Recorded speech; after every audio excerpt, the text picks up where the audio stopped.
Morning po, ilang saglit na lang po ay magsisimula ng ating panambahan.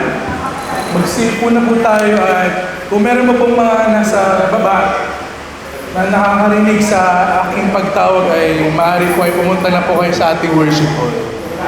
Maraming salamat.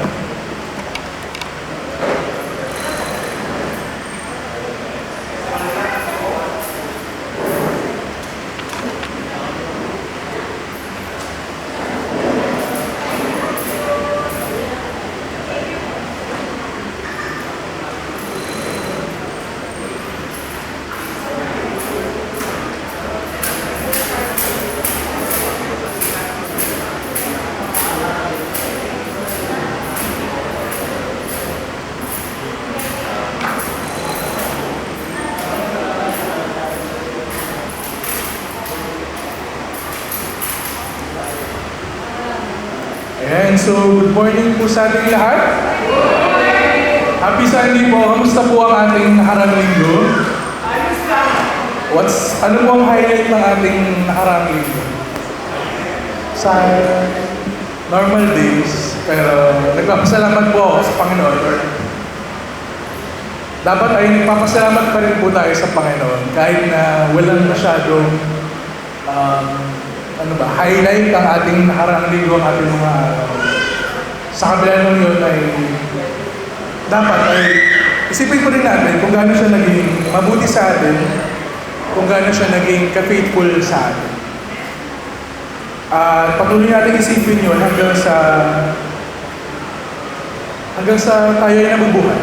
Amen po ba? So bago po tayo magsimula ay samahan po ninyo ako sa isang panalangin. Ipigin po natin ang ating mga mata at magdasal po natin. Aming mapagmahal na Diyos, kami po ay nagpapasalamat at nagpupuri sa iyo. Ikaw ang pinagmumula ng aming lahas, karunungan at pag-asa. Wala po kaming katulad. Wala pong katulad ang iyong pagmamahal at katapatan sa aming buhay. Panginoon, humingi po kami ng tawad sa aming mga pagkukulang, sa pagkakataong kami ay nagkulang sa pananampalataya, pagmamahal at pagsunod sa iyong kalooban. Linisin mo po ang aming mga puso at gabayan kami sa aming mga landas. Maraming salamat po sa lahat ng biyayang patuloy mo pinagkakaloob sa buhay, kalusugan namin, sa pamilya at sa mga pagkakataong kami ay magsama-sama ngayon. Salamat sa iyong patuloy na paggabay at proteksyon. Aming hinihiling, Panginoon, na samahan mo po kami sa aming mga gawain ngayon. Bigyan mo po kami ng karunungan, pagkakaisa at bukas na isipan sa mga naka-line up na activities namin ngayong umaga sa congregation. Naway lahat ng aming gagawin ay maging kalugod-lugod sa iyo. Ito po ang aming panalangin sa matamis na pangalan ni Jesus. Amen. Handa na po ba tayo magpuri sa Panginoon? Bago po tayo umawit, nais ko lamang pong ibahagi sa inyo ang Psalm 100, 1-5. Shout for joy to the Lord of the earth. Worship the Lord with gladness. Come before Him with joyful songs. Know that the Lord is God. It is He who made us, and we are His. We are His people, the sheep of His pasture. Enter His gates with thanksgiving, and His courts with praise. Give thanks to Him, and praise His name. For the Lord is good, and His love endures forever. His faithfulness continues through all generations. Magsitayo po tayong lahat at awitan natin ang Panginoon.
na pong magpuri sa Panginoon. Amen po ba?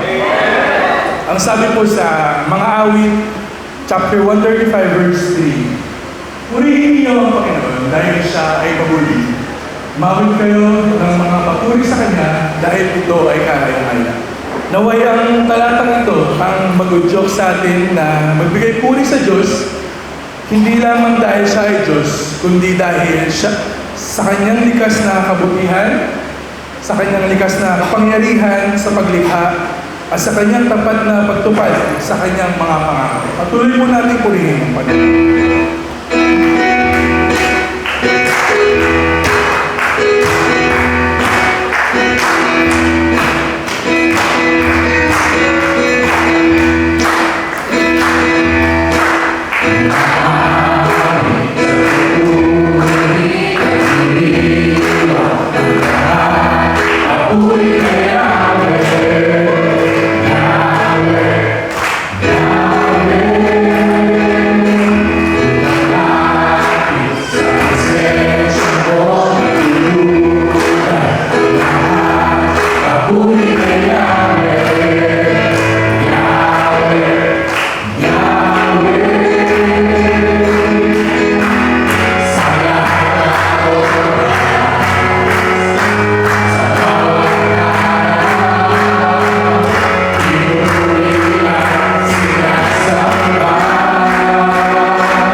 masuri sa kanya ay ano ba?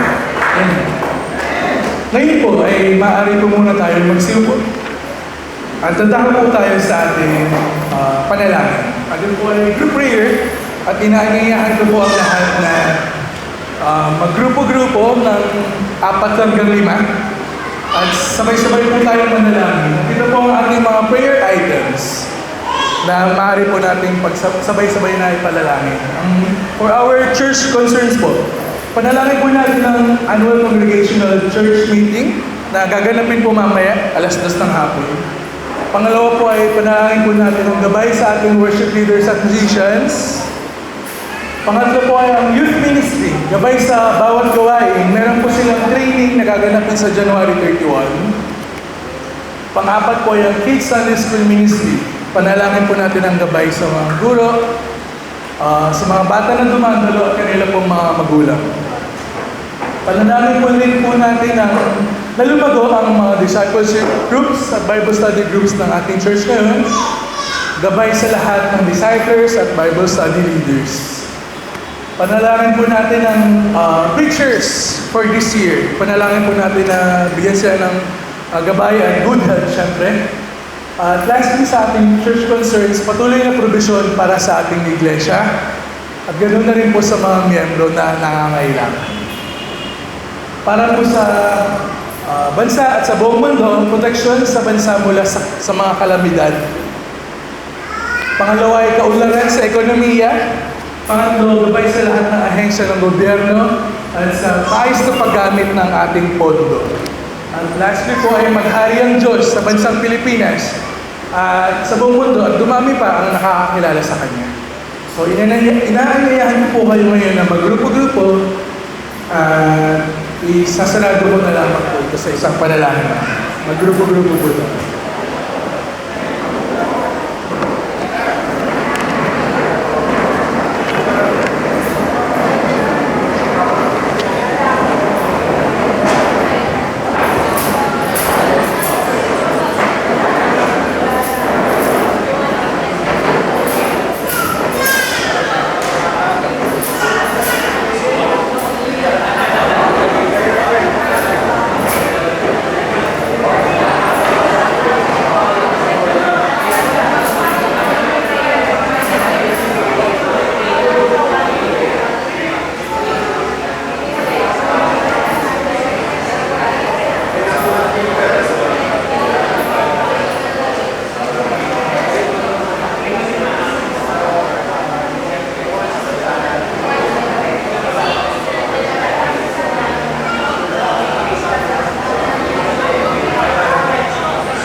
Muli po tayong manalangin bilang pagkasara po. Ama namin, salamat po sa pagkakataon na po na sama-sama kaming nanalangin para sa aming simbahan, para sa aming bansa at para sa isa't isa. Salamat po sa pribilehiyo na anumang oras ay pwede namin ilapit sa iyo ang lahat ng aming mga concerns, lahat ng aming mga pasasalamat. Ngayong umaga, patuloy niyo kaming gabayan, Lord. Samahan po ninyo kami sa pag-awit at sa pakikinig ng iyong mga salita. Sa matamis. Ito lamang po ang aming panalangin sa matamis na pangalan ng Jesus. Amen. Patuloy po tayong mag-awit sa Kanya at magpuri po sa Kanya. Sabi po sa Ephesians chapter 2, verses 19 to 22. Now therefore, you are no longer strangers and foreigners, but fellow citizens with the saints, having been built on the foundation of the apostles and prophets, Jesus Christ Himself being the chief cornerstone, in whom the whole building, being fitted together, grows into a holy temple in the Lord. Ang nagsabi po nito ay si Apostle Paul. Sabi niya, ang simbahan ay hindi lamang gusali na gawa sa bato, kundi sa pamamagitan ng Diyos na buhay. Ang church ay living temple na, yun nga, ito ay pinagsasama ng Panginoon or tinataguyod ng Panginoon at sinusustain ng Panginoon dahil siya ang chief cornerstone natin. Amen po. So tumayo po tayo lahat at patuloy po nating awitan ng ating Panginoon.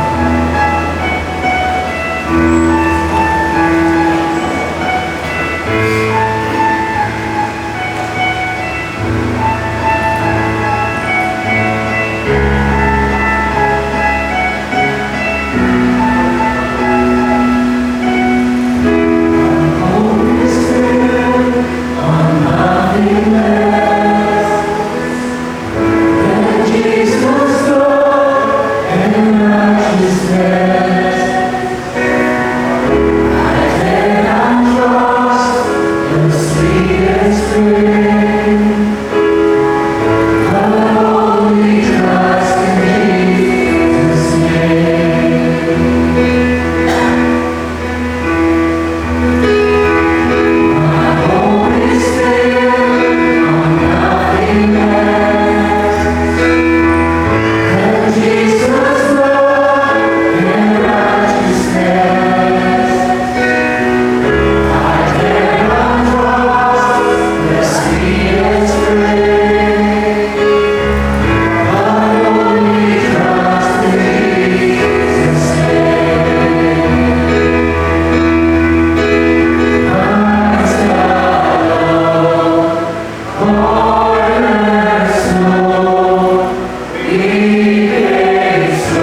kailangan natin magtiwala sa iyo at hindi kami magtitiwala sa amin sa iyo. Salamat Lord sa assurance na sa tuwing kami ay nananalangin sa iyo, gumagaan na aming pakiramdam at nagiging kalungan na namin sa aming mga problema.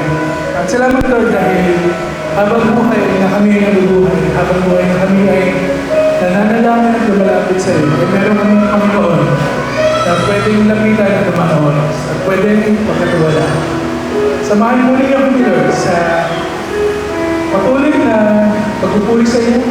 Gabayan mo po ang aming preacher ngayong umaga. Naway gabayan mo siya para kami ay mamulat sa iyong salita. Maraming salamat po Lord. Ito ang aming matamis na panalangin sa matamis na pangalan ng Jesus. Amen. So maaari na po tayo move. At kinita po natin ang sarili sa mensahe ng ating Panginoon.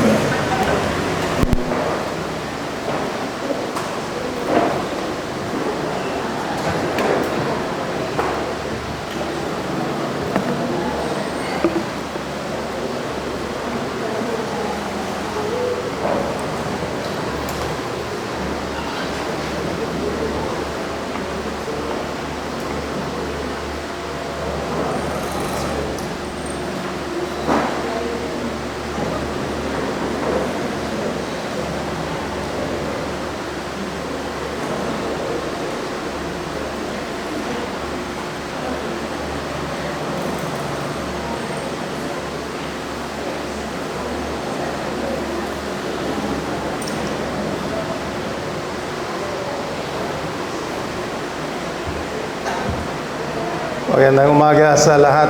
No? Mukhang konti tayo ngayon, ano? Pero sana mamaya ay dumami tayo. Ano po? Pagkatapos po ng worship service, alauna via Zoom, ang ating 2 o'clock po ba? 2 o'clock via Zoom, ang ating pong magiging congregational na meeting.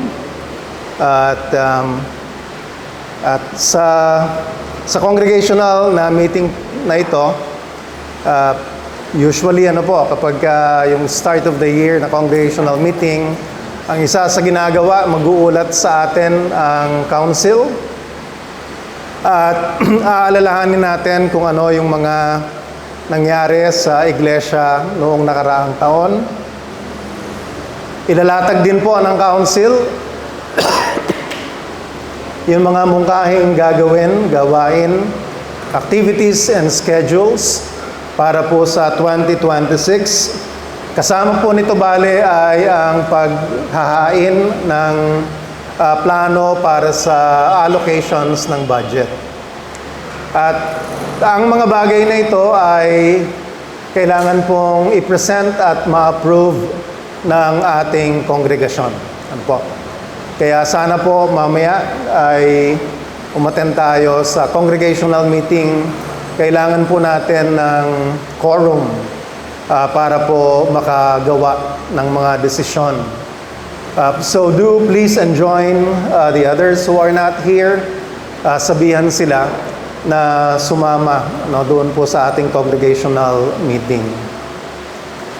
Sa congregational meeting na ito ay susuriin po natin yung mga mungkahing activities. Susuriin natin yung mga mungkahing budget na siyang patatakbuhin, patutuparin para nitong taong 2026.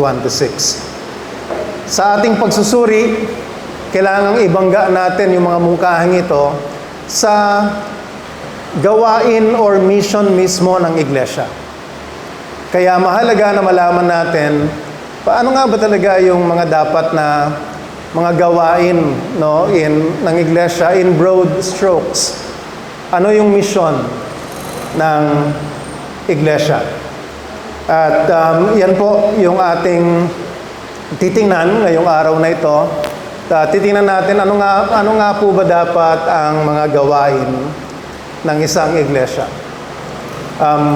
At ang gagamitin po natin ay titingnan natin ang Romans 15 verses 14 to 21. At ito ay naisulat ni Apostol Pablo, no? At ang sulat na ito ay nakatuon sa mga iglesia sa Roma. Hanguin natin ang ilang mga prinsipyo na makatutulong sa atin to define, to establish, ano nga ba ang mga dapat na mga gawain ng isang iglesia. Dalangin po tayo. Heavenly Father, we thank you for today. We thank you for the sun being out. But we do think of our countrymen elsewhere in Catanduanes, in Ginubatan, na binabaha dahil po kay Bagyong Ada. Kaawaan mo po sila, Panginoon, at humupa na ang baha sa mga lugar po nila. Sa amin ngayon, Panginoon, bahain mo kami ng iyong salita. Bahain mo kami ng pag-alala sa iyong biyaya sa amin. Bahain mo kami, Panginoon, ng pag-alala ng mga gawain ng iglesia. Allow us, Father, to see through your words your desire for us as a church, as your church, of what we ought to be doing, what ought to be our mission, Lord. And may this guide us as we go through the decision-making later on this afternoon through the congregational meeting. Thank you, Lord, for everyone who's here.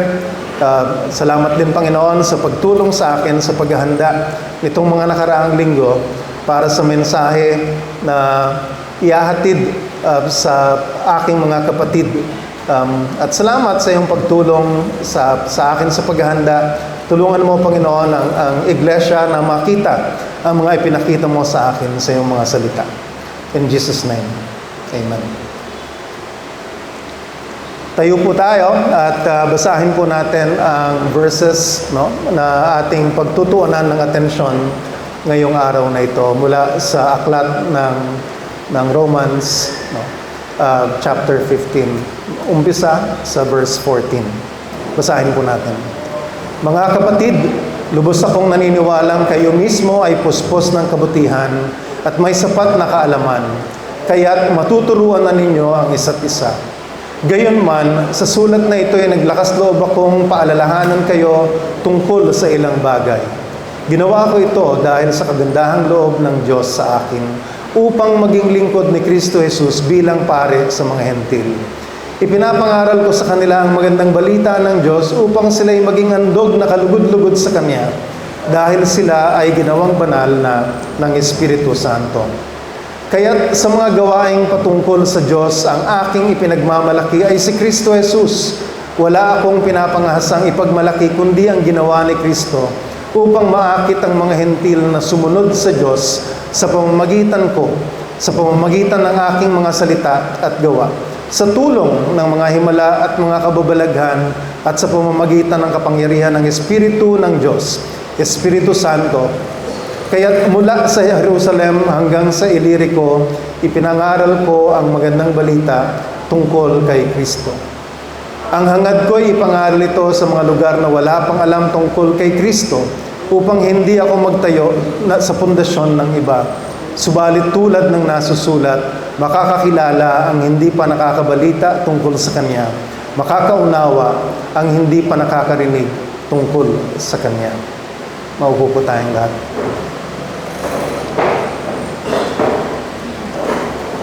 Ang ginamit na mga talata ni Rico last Sunday ay mula din sa Romans, no po. At ang aklat ng Romans ay isinulat ni Apostol Pablo para po sa iba't ibang iglesia na nasa Rome. So hindi lang isa yung kanyang sinusulatan, no, kundi mga house churches bali ito doon sa Rome. Ang ginagawa po sa mga sulat ay dadalhin sa isang iglesia. Pag nabasa na doon ay ililipat, no, sa ibang iglesia para lahat ng iglesia ay makakabasa ng mga isinulat ni Apostol Pablo para sa kanila. Yun pong mga iglesia sa Rome ay they are composed of mga Romans na pwedeng of Jewish origin. Pero madami po bale sa mga Romans ay hindi pa ever naman na nakarinig ng magandang balita, but they heard the good news at tinanggap nila ang Panginoon sa buhay nila. So magkahalo, no, yung congregations sa Rome, merong mga dating hentil, merong mga Hudyo, bale. So mix sila. Ang layon ni Apostol Pablo sa pagsusulat sa mga iglesia sa Roma ay una ay ipaliwanag ang pangunahing doktrina ng Ebanghelyo. Meron na nakarinig, tumanggap, no? Pero ang nais ni Apostol Pablo ay mas maipaliwanag pa ito, no, sa mga sulat na ginawa niya para sa kanila. At nilalayon din ni Apostol Pablo na hikayatin yung pong pagkakaisa ng mga mananampalataya sa mga iglesia sa Roma. Muli dahil they come from different backgrounds, no? At sa sulat na ito ay nagpapakilala din si Apostol Pablo at nagsasabi din siya na gusto ko kayong puntahan. Partly ito ay para din makapaghanda ang mga iglesia sa pagtanggap kay Apostol Pablo sa kanyang pagbisita. Si Apostol Pablo ay hindi siya naging bahagi nung i-establish bali ng churches sa Rome.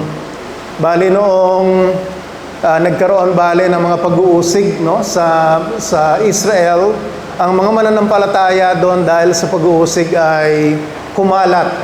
Nagpunta sa iba't ibang lugar at ang isa sa mga pinuntahan nila ay ang Rome.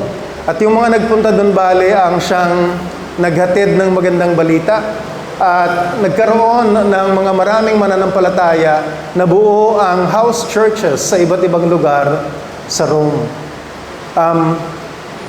Noong panahon na isinulat ni Apostol Pablo ang sulat na ito, hindi niya pa ever nabisita ang kahit na anong iglesia sa Rome.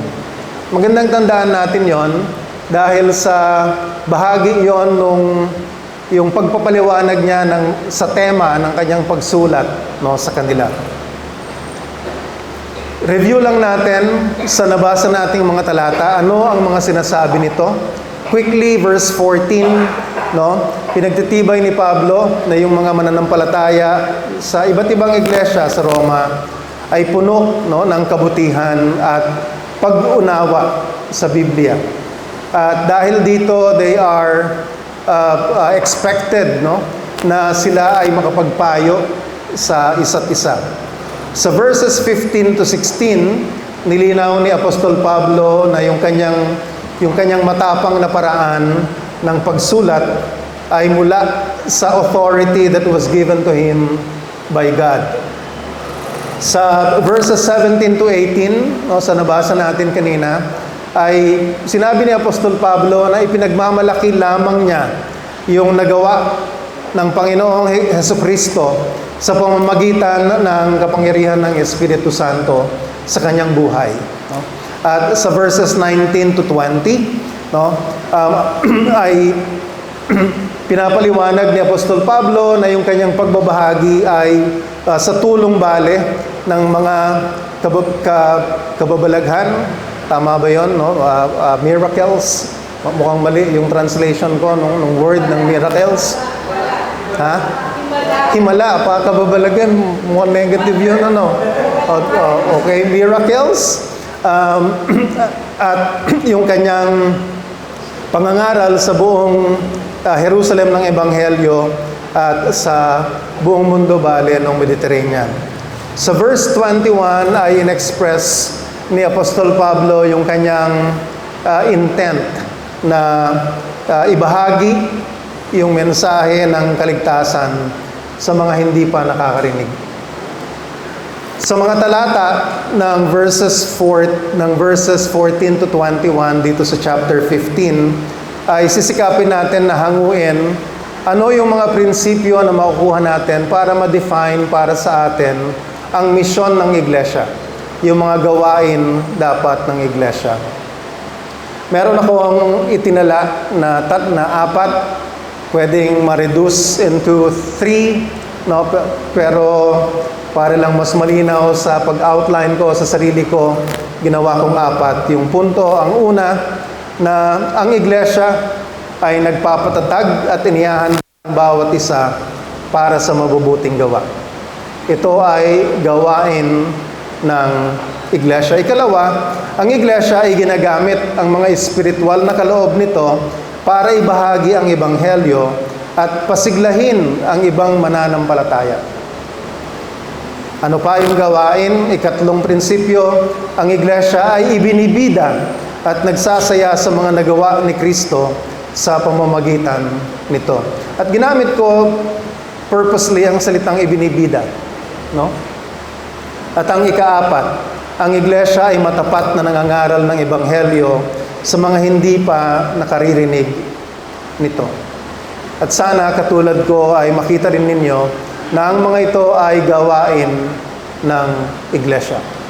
At siguro, no, kung aware tayo na yun yung mga gawain, then magiging conscious tayo na we're able to go through it as a church. Romans 15:14, balikan natin. Ang sabi, mga kapatid, lubos akong naniniwalang kayo mismo ay puspos ng kabutihan at may sapat na kaalaman, kaya't matuturuan na ninyo ang isa't isa. At mula sa talatang ito ay makukuha natin ang unang prinsipyo na ang iglesia ay nagpapatatag at inihahanda ang bawat isa para sa mabubuting gawa. The church builds each other up and prepares each other for good works. Maganda na maging malinaw sa atin ano nga ba ang iglesia, no?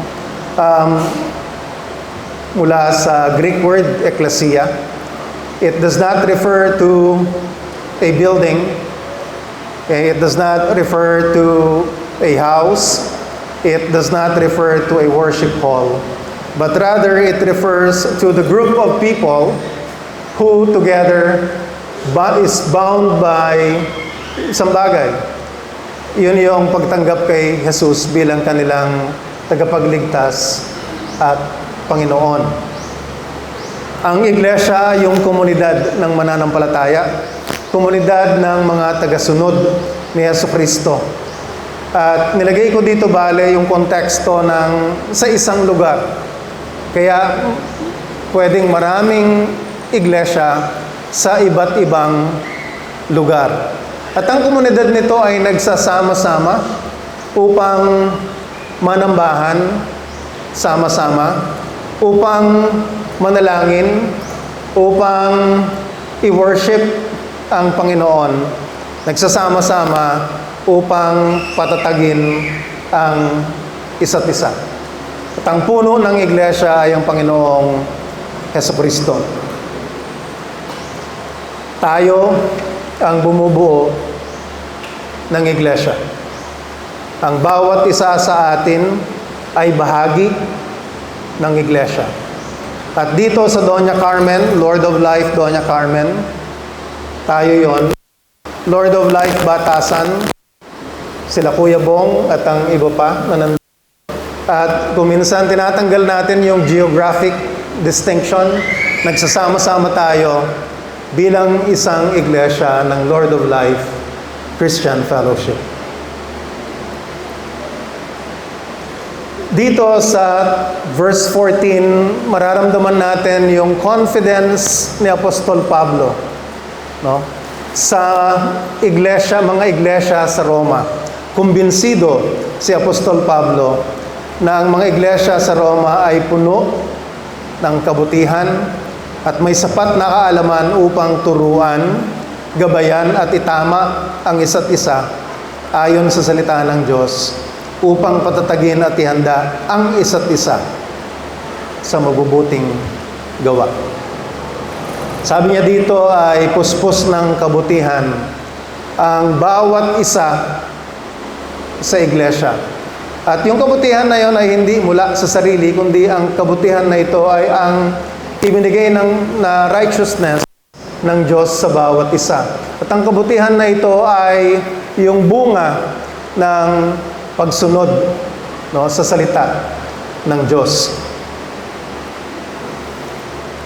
At ang sabi ni Apostol Pablo ay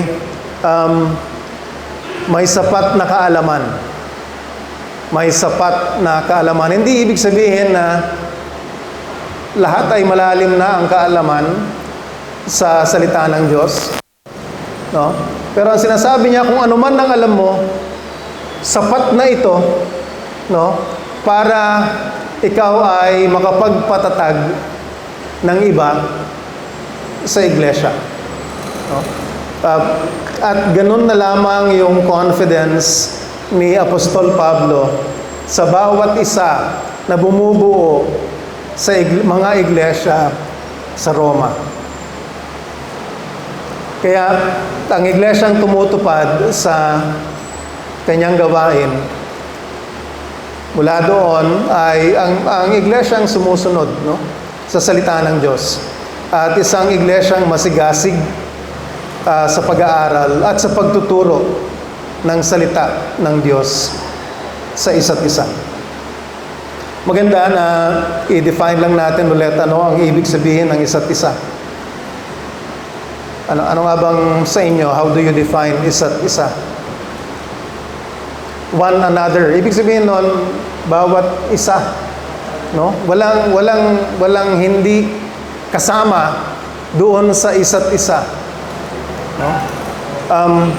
Ang bawat isa na naririto sa iglesia, kasama tayo doon sa isa't isa. Okay? Walang exemption. Bata ka, matanda ka, no? Matagal ka na sa iglesia, bago ka sa iglesia, ang bawat isa ay kasama sa sinasabi ni Apostol Pablo na puspos, no, ng kabutihan at may sapat na kaalaman para patatagin ang isa't isa. Puspos ng kabutihan ang bawat isa. Sabi niya, may sapat na kaalaman kaya makakapagturuan ang isa't isa sa iglesia. At maganda na isipin natin, tayo ba ay nakikiisa't isa? O tayo ba ay nakikibahala na siya? Okay? Hindi lang wala tayong pastor, pero may mga tumatayong pastor, meron tayong council, meron tayong mga disciplers, no? May mga namumuno ng iba't ibang ministry. Para hindi lang sila yung dapat na nagtuturo, nagpapalakas, nagtatama, o gumagabay sa iglesia. Yung pagtuturo, para mabigyan ng diin, uulitin ko, yung pagtuturo, pagpapalakas, pagtatama, o paggabay sa kaiglesia ay gawain ng lahat ng bumubuo ng iglesia. Kaya suriin ninyo yung sarili nyo. Are you a Sunday attender, tigapainit ng upuan, o kayo ba ay nakikipag-interact at hindi lang nakikipag-interact, kundi ginagawa ang mga sinabi doon sa mga salitang sinulat ni Apostol Pablo? Tayo ba ay nakikiisa't isa?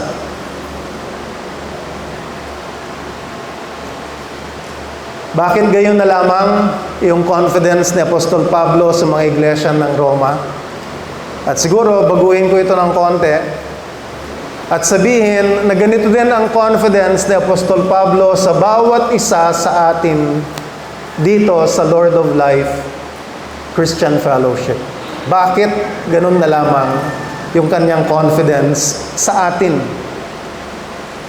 Sabi ni Apostol Pablo sa Romans 12, at mag-uumpisa ako sa verse 4. Kung paano ang katawan ay binubuo ng maraming bahagi at magkakaiba ng gawain ang bawat isa, gayon din naman kahit na tayo'y marami, nabubuo tayo sa iisang katawan ni Kristo at tayong lahat ay bahagi ng isa't isa. Interconnected tayo, no? Tumanggap tayo ng iba't ibang loob ayon sa kagandahang loob ng Diyos. Kaya gamitin natin ang mga kaloob na iyan. Kung ang ating kaloob ay pagsasalita ng pahayag mula sa Diyos, magpahayag tayo ayon sa sukat ng ating pananampalataya. At pwede nating ituloy ito furthermore. At meron ding paglalahad nito sa Ephesians. Ang pinakapunto, mga kapatid, ang bawat isa sa atin ay nabigyan ng kaloob. No?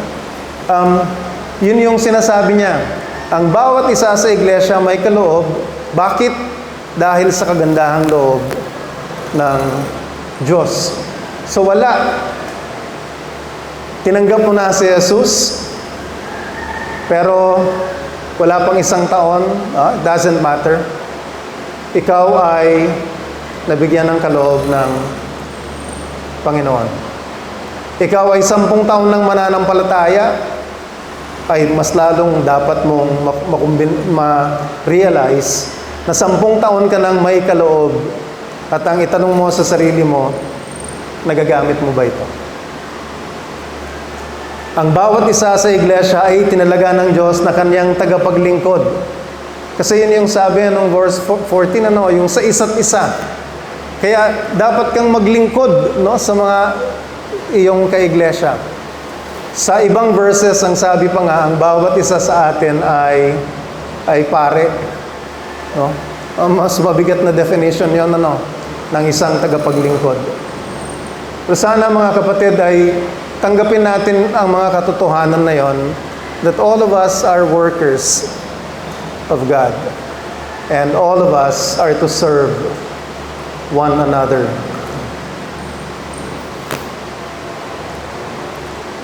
Ibahin ko lang ng konti yung wording.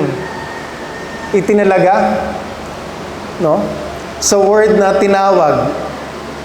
Kung ayaw nyo yung kayo ay itinalaga, tayo ay tinawag upang maglingkod sa Diyos. At ang tanong, bakit? Bakit tayo ginawang tagapaglingkod ng Diyos? Bakit nga ba? Sa Ephesians 4:12, no?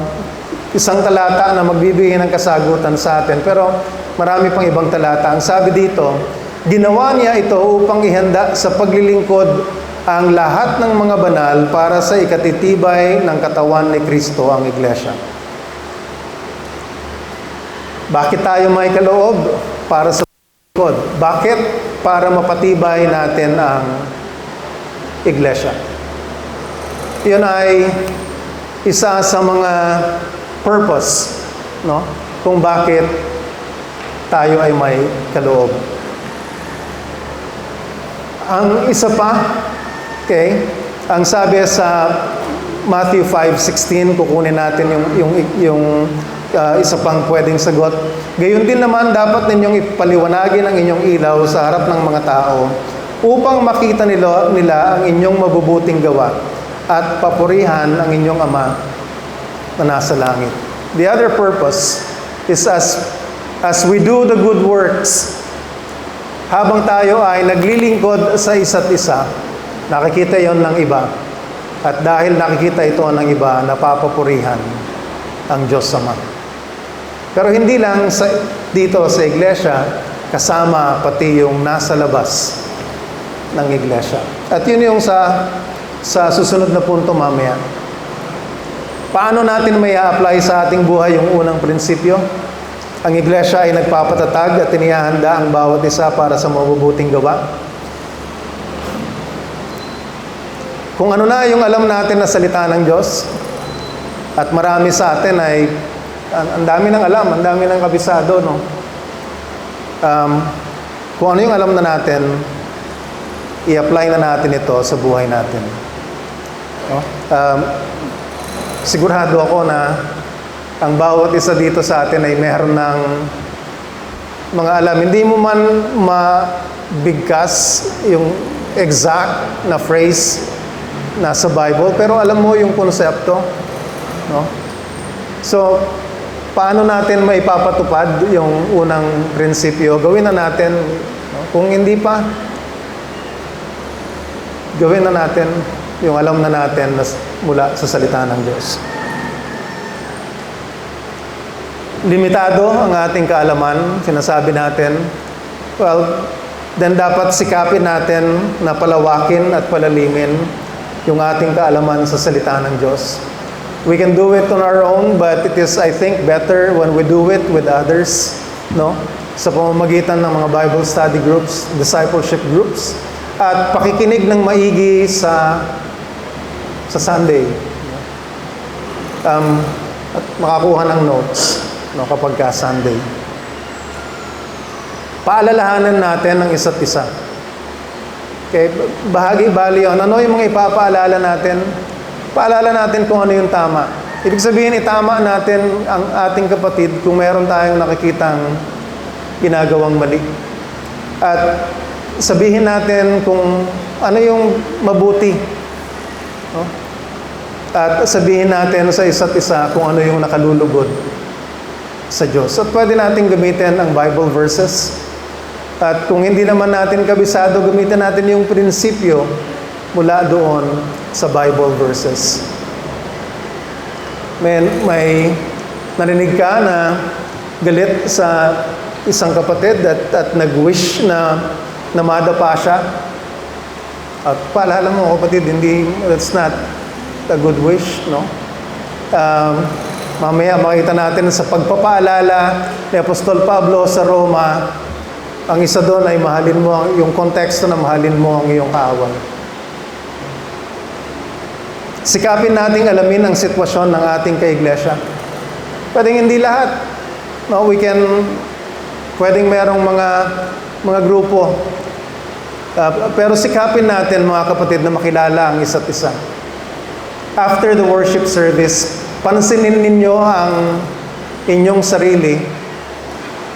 Limitado ba yung kausap mo after worship service? So ikaw ba ay sumusubok na sa bawat ibang Sunday, meron kang ibang kinukumusta?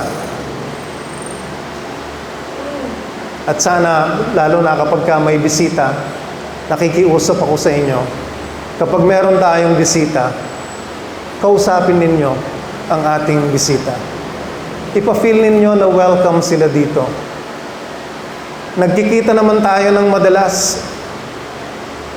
Sikapin natin na yung bisita, yung pagtuunan natin ng time, kausapin, kilalanin sila, kumustahin sila. Tulungan natin, no, ang isa't isa na malampasan yung kanilang problema. May gustong-gustong kwento si Oxy tungkol sa isang kaibigan namin, no, dati, na may kaibigan kami na may problema at may kailangan niya talaga ng help. Ang sabi ng isa, she's capable of actually helping that person, pero ang sabi niya, I will pray for you. Hindi masama yun, pero pwede nating ipanalangin. Pero kung andun yung kakayanan sa atin para tulungan talaga sila na malagpasan yung kanilang problema, ibigay natin yung tulong na kinakailangan. Ang mga ito at ang iba pa na hindi ko nabanggit ay makapagpapalago at makapagpapatibay sa iglesia. At inihahanda natin ang bawat isa para sa mabubuting gawa. Pero yung paggawa ng mga ito mismo ay bahagi na ng mabubuting gawa. Challenge sa bawat isa, kung meron kang alam na kaiglesia na nangangailangan ng paghihikayat at pagpapatibay, isipin mo paano sa mga susunod na araw na makakatulong ka sa taong ito. Mapapatibay mo siya, ma-encourage mo siya.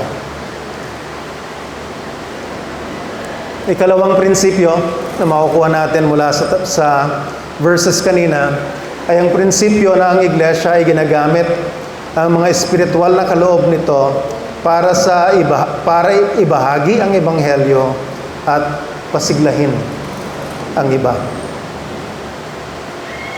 Sabi sa Romans 15, gayon man sa sulat na ito ay naglakas loob akong paalalahanan kayo tungkol sa ilang bagay na ginawa ko. Ginawa ko ito dahil sa kagandahang loob ng Diyos sa akin. Si Apostol Pablo ay hindi pa nakabisita sa Roma. Si Apostol Pablo ay hindi bahagi ng nag-establish ng mga iglesia. So siya ay taga-ibang iglesia. No? Hindi siya tiga doon. Pero bahagi siya ng malaking iglesia. Diba? Pero anong ginagawa niya dito? I'm getting ahead of myself. Verse 16, upang maging lingkod ni Kristo Jesus bilang pari sa mga hentil, ipinapangaral ko sa kanila ang magandang balita ng Diyos upang sila ay maging handog na kalugod-lugod sa Kanya dahil sila ay ginawang banal na ng Espiritu Santo. Si Apostol Pablo, no, kaloob niya bali yung pagtuturo, pangangaral, at ginawa siyang apostol ng Panginoong Jesus. At siya mismo, no, kinikilala niya yon dito sa 2 Timothy 1:11. Ang sabi niya, dahil sa magandang balitang ito, ako'y ginawang mangangaral, apostol, at guro. Kinilala ni Apostol Pablo yon at ginamit niya ang mga kaloob na ito. At ang isa sa paggamit niya nito ay sa pamamagitan ng pagsulat doon sa mga iglesia sa Roma. Kung babasahin natin ang buong aklat ng Romans, chapters 1 to 11, makikita natin dito na ipinapaliwanag ni Apostol Pablo yung mga pangunahing doktrina ng Ebanghelyo.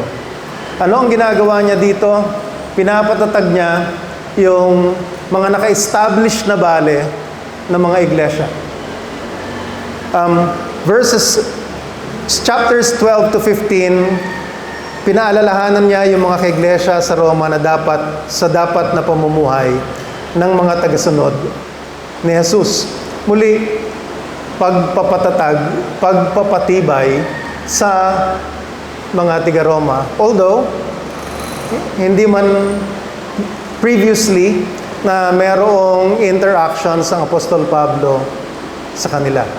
Pero dito, dinideclare niya rin, doon sa nabasa nating verses, na nagbabahagi siya ng magandang balita sa mga hindi pa nakaririnig nito.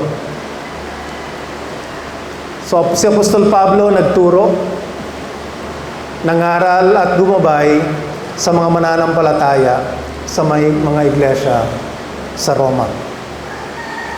Sa Romans 12:2, no? Ito yung isa sa mga paalala ng Apostol Pablo sa Romans. Huwag kayong makiayon sa takbo ng mundong ito.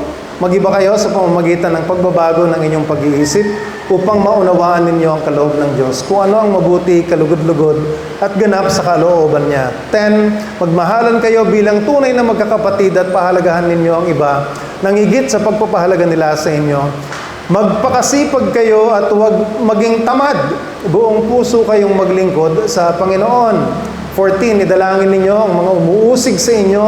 Idalangin ninyo sila at huwag sumpain. Huwag ninyong gantihan ng masama ang masama. Sikapin ninyong mamuhay ng marangal hanggat maaari makisama kayo ng mapayapa sa lahat ng tao.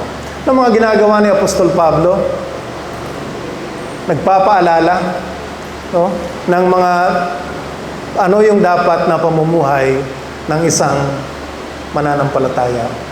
At sa verses na ito, prinsipyo bale, role ng iglesia na gawin yan, within sa kaiglesia, pero role din yan ng iglesia sa mga tagalabas ng iglesia. Pwedeng mga mananampalataya din. No?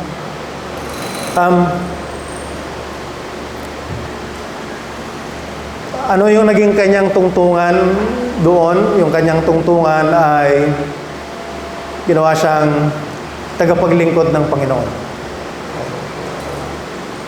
Anong makukuha natin mula sa karanasang ito ni Apostol Pablo? Yung ating iglesia dapat nagpapaliwanag ng Ebanghelyo, at nagpapalakas sa mga kapwa mananampalataya. At dito ay kasama yung outside ng Lord of Life Christian Fellowship. Ang tanong, paano mangyayari iyon? Ang tanong ko sa inyo, ang mga kakilala lang ba ninyong mananampalataya ay mula sa Lord of Life? Hindi, di ba? Sigurado ako, meron kayong ibang kakilala na mananampalataya outside. At ang sinasabi dito, yung ibang mananampalataya outside ng Lord of Life, paalalahanan niyo sila, patatagin niyo sila, ipaalala niyo sa kanila kung ano ang tamang ebanghelyo. At ang Lord of Life ay bahagi ng ABCOP. At binibigyan tayo ng pagkakataon na makakilala ng ibang mananampalataya, no, mula sa ibang iglesia. No? May mga events tayong inaatinan, annual conference, sports fest, district meetings. No? Ito ay mga pagkakataon na una, makilala mo sila. Pangalawa, maipakita mo kung ano yung tama. No? Sports fest, kung minsan nagkakapikunan, pakita natin yung sportsmanship, no? Ma-enjoy mo yung laro na wala namang nasasaktan. Okay? Imodelo natin ang fair play. Sa worship service, imodelo natin ang tamang pagsamba at hindi tayo source ng distraction, no? Sa joint worship services. Okay? Makisalamuha tayo, no, sa iba kapag may joint activities upang makilala natin sa kanila, upang maipakilala din natin ang ating sarili sa kanila, at baka magkita sa SM, makapagbatian, no? At kung saan man magkita, makapagbatian at mapalakas ang isa't isa.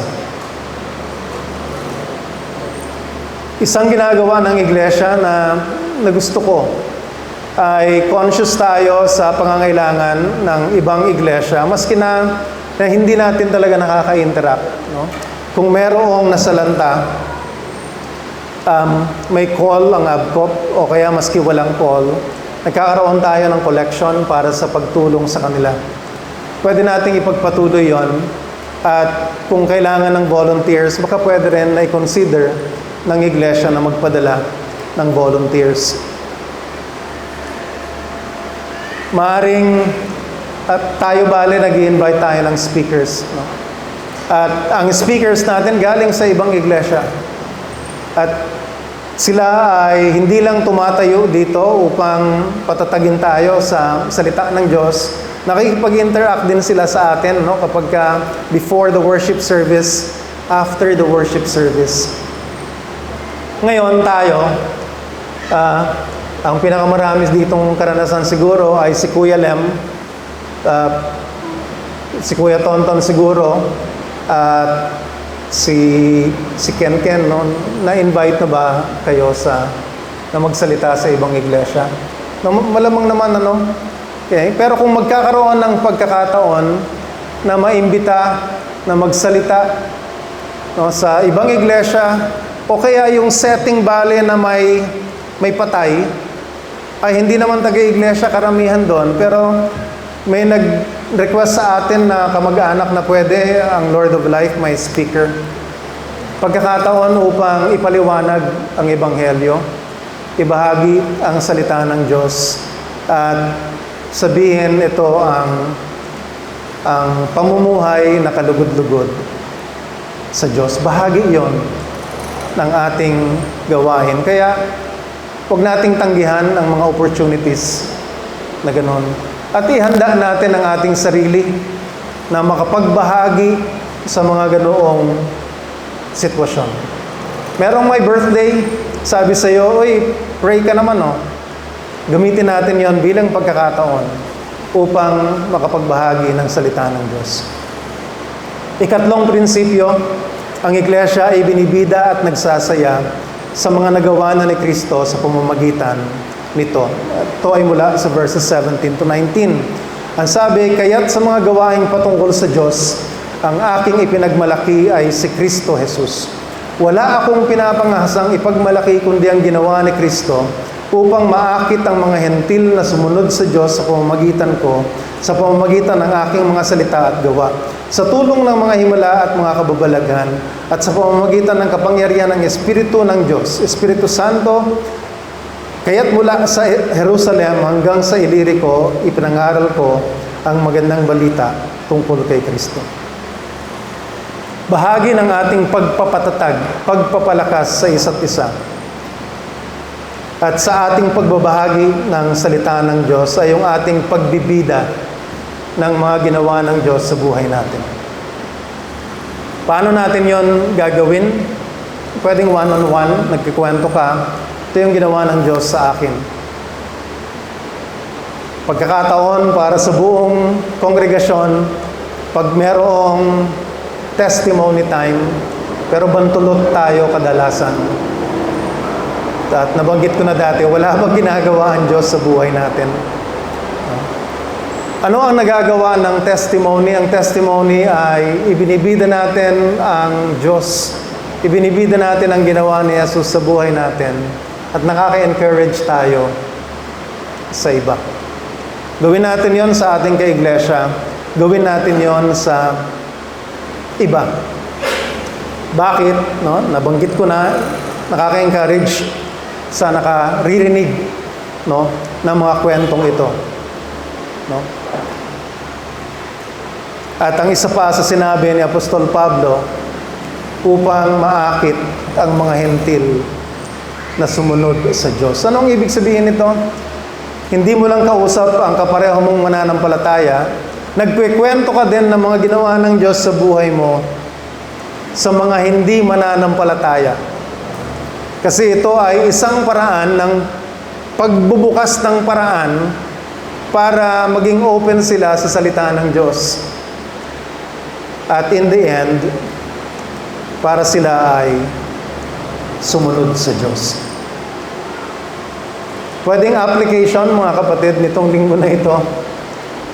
Pag-isipin ninyo, ano ang ginawa ng Diyos sa buhay ko?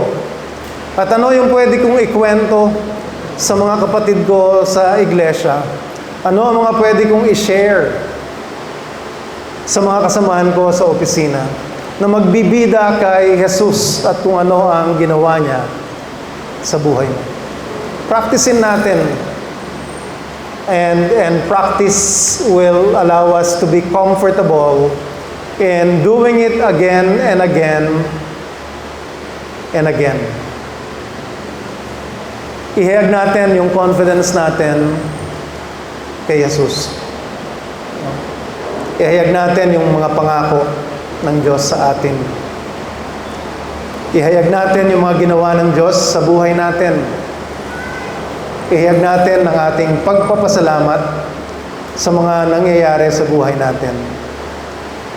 At nakakahawa yung outlook ng pagiging mapagpasalamat. Sa pamamagitan nito, nakaka-encourage at nakakapagpatibay tayo ng pananampalataya ng ating mga kapwa mananampalataya. At maaakit kay Jesus sa mga hindi pa mananampalataya. Sinabi yun mismo ni Apostol Pablo. Sabi niya dito sa verse 18, upang maakit ang mga hentil na sumunod sa Diyos.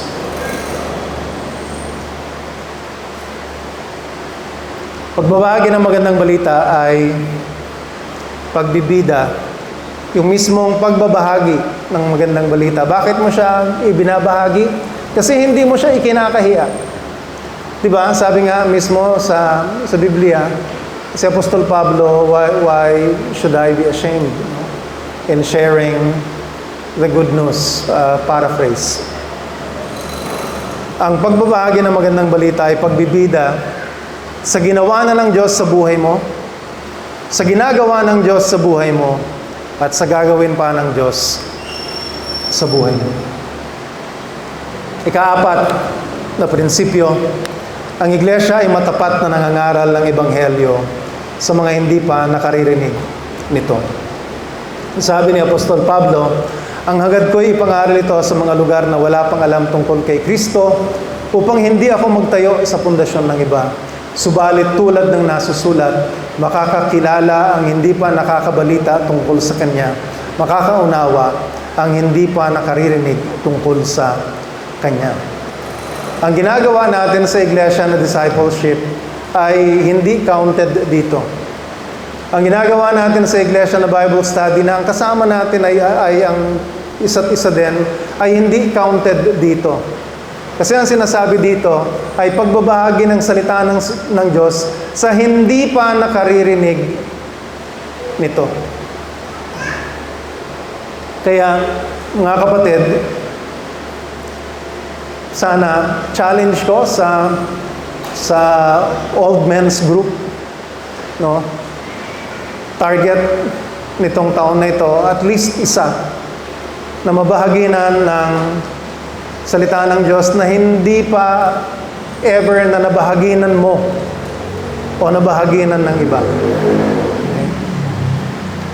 Mahirap ba yon? Siguro naman kung isa ay hindi. Ang isa sa mga comment ni Dong sa isa sa mga pag-study namin together ay hindi na ipapanalangin ang iba. No? Yun ba yung tama ba yung recollection ko? Bali yung mga sinesharean, no? Meron namang pagkakataon na isi-share yun sa iba. Pero sa setting na ganito, parang wala tayong masyadong nagagawang gano'n, ano, yung na-share. Uy, na-sharean ko si ganito, maraming papuri sa Diyos. Wala masyadong gano'n, ano. But we can encourage each other by sharing that. At matutulungan natin ang isa't isa kung bilang isang iglesia, we can pray for the person na tinatarget ng kung sino man sa atin. Magbahagi tayo ng magandang balita sa mga hindi pa mananampalataya na hindi pa natin mababahaginan. Mag-target tayo ng bago. No? Sa kapitbahay, yun yung pinakamadali. O kung mahirap sa kapitbahay, sa katrabaho, o sa kamag-anak. At may challenge, no, yung bawat isa. Pero, gamitin natin ang paraan ni Kuya Tonton. Kwento, di ba, Kuya Tonton, no? Kwento.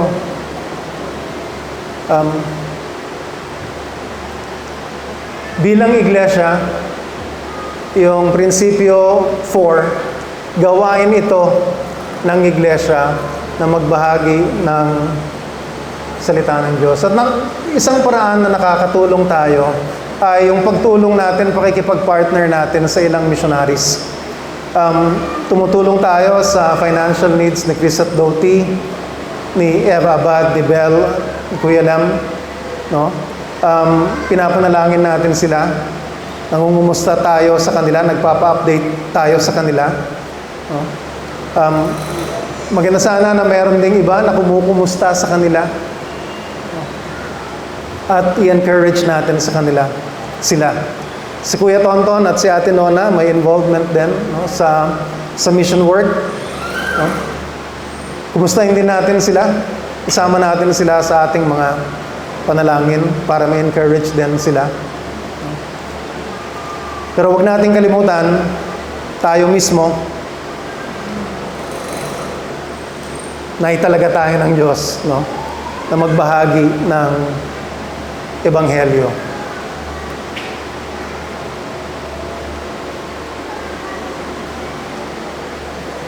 Noong 2024, mahigit 10 ang nagpabautismo. Ilan ang nabautismohan dito sa Doña Carmen? I think there were 7.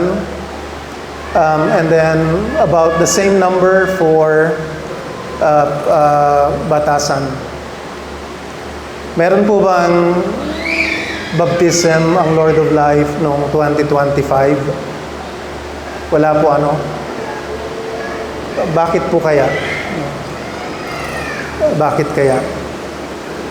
Maganda na meron tayong target.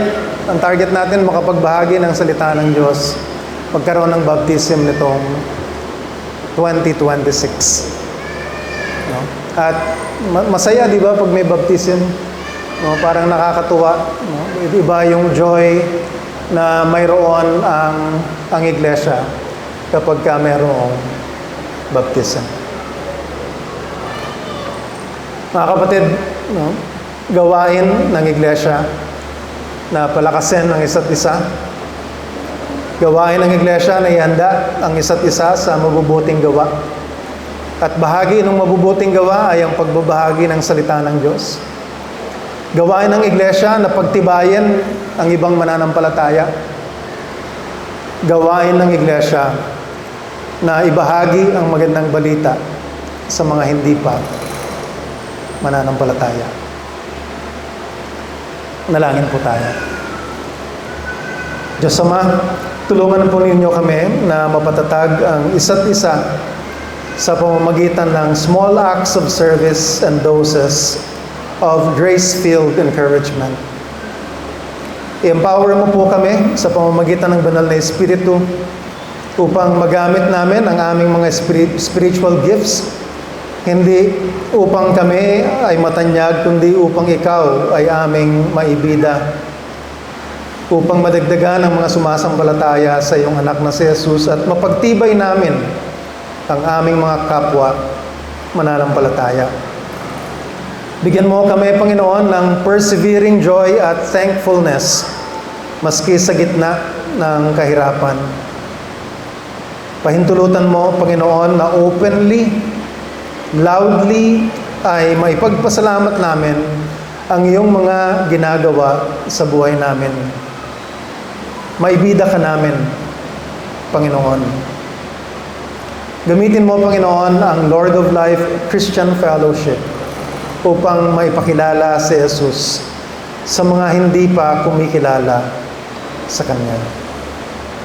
In Jesus' name, Amen.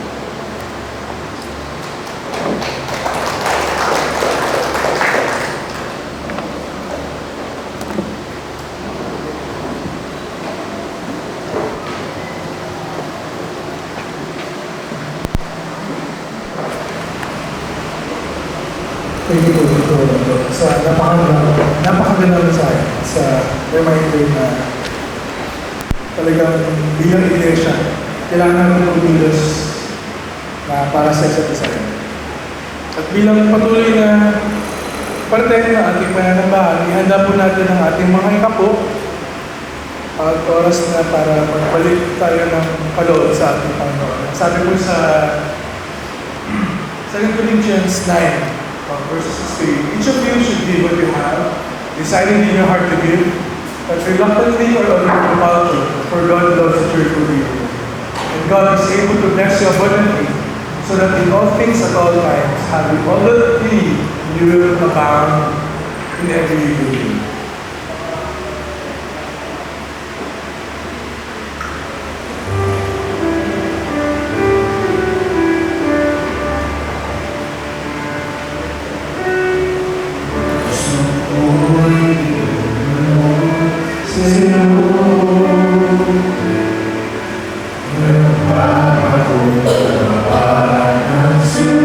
Sumayaw ako, hindi ka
Panginoon, salamat po sa lahat ng biyaya at pagpapala na inyong pinagkaloob sa aming araw.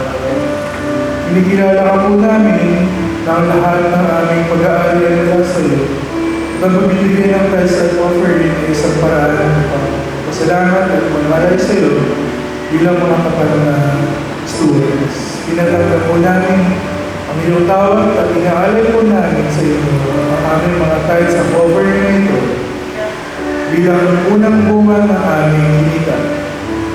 Gamitin niyo po ang mga ito para sa pagpapalagana ng iyong kaharian, sa pagsuporta sa simbahan at sa pagtulong sa mga nangangailangan namin ngayon. Patawarin po ninyo kami sa anumang kakulangan at pag-aalin namin. Kaya turuan po ninyo kami maging mas buwas palad pa para makapagbigay at mas maging matalino sa pag-aalin ng aming mga pinagkakatiwala ninyo sa amin.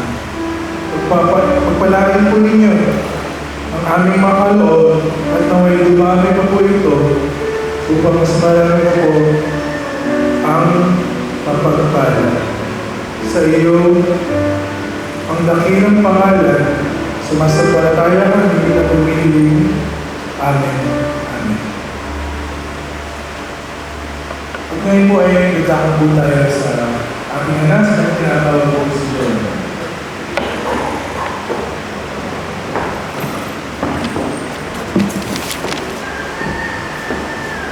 Magandang umaga po sa ating lahat. Mamaya po pagkatapos ng aming panambahan, hindi po 1 o'clock, kung hindi 2 o'clock po ng hapon ang ating congregation meeting na gaganapin po sa Zoom. Antayin po natin ang message mula sa ating council para po tayo ay makasali dito sa ating ano pa dala? Wala pang link. So ipapadala po ang link sa ating group chat. Kaya po, kung tayo ay hindi pa bahagi ng group chat na yun, pwede po natin lapitan sila Kuya MJ pagkatapos ng ating service para tayo ay makikibilang doon. At abangan po natin na isi-send nila ang link na yan para tayo ay makadalo sa 2 o'clock p.m. na annual congregational meeting natin over Zoom. Ang ating schedule po para sa ating day of prayers, a days of prayer, every first and third Saturday of the month at 7 o'clock a.m. po sa Doña Carmen. Ito po ay ginagawa po natin ang ating breakfast fellowship sa oras na yun at pagpatak po ng 7:30 ay nagsisimula po tayo sa ating day of prayer. Every second and fourth Sunday of the month naman po natin ginagawa ang ating Kids Sunday School dito sa Doña Carmen sa baba. 8 o'clock a.m. naman po ito ay nagsisimula. Next week po ay regular service pa rin po tayo ng ating worship leader Exhalation Sinan. Ang ating teacher is MJ Gayan. At ang kanyang message ay sa Ecclesiastes 5:1-7, keep your commitments to God. Meron pong ilan na nag-celebrate ng kanilang birthday this week. Sa January 20 po ay birthday ni Benji Versola. So hindi po natin siya nakakasama lately pero pwede po natin siyang batiin online. At sa January 21 naman ay birthday ni Regine. Ano ba siya? Wala po rin si Regine ngayon pero pwede rin po natin siyang batiin online po sa next week. Mukha naman po walang first timer ngayong umagang ito pero magbatian po pa rin tayo bago tayo ito.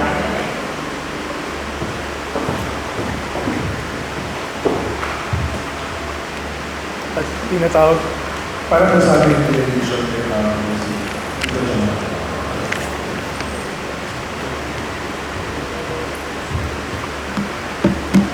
Ano lang po tayo. Panginoon, maraming salamat sa mensaheng pinarating niyo ngayong umaga mula kay Brother Ando. At thank you Lord sa paalala po namin na dapat magpatatag at mainda ang bawat isa po sa amin para sa mabuting gawa ng inyong iglesia. Salamat sa kaloob ninyo at naway makakapaglingkod po kami sa inyo. Alam po namin na meron kayong plano sa buhay namin. Naway gamitin ninyo po kami lahat, Lord, lalo na maibahagi namin salita ninyo sa mga hindi pa nakakilala sa inyo para makilala po kayo ng lulusan. Tunay po kayo ang Diyos na mapagmahal at alam po namin tutulungan niyo kami sa araw-araw sa aming pagbabago.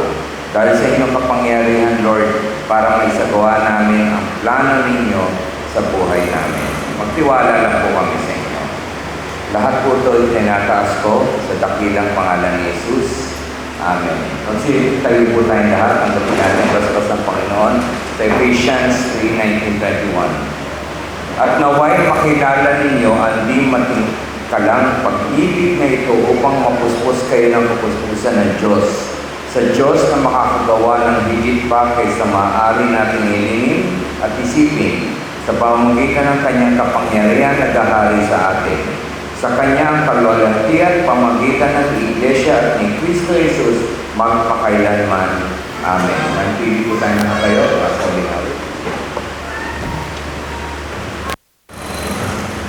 Lalahanin po natin na ang Panginoon ay dakila at siya ay laging mabuti sa atin. So bago tayo maghiwalay, pawitin po natin ang Lord, you are good.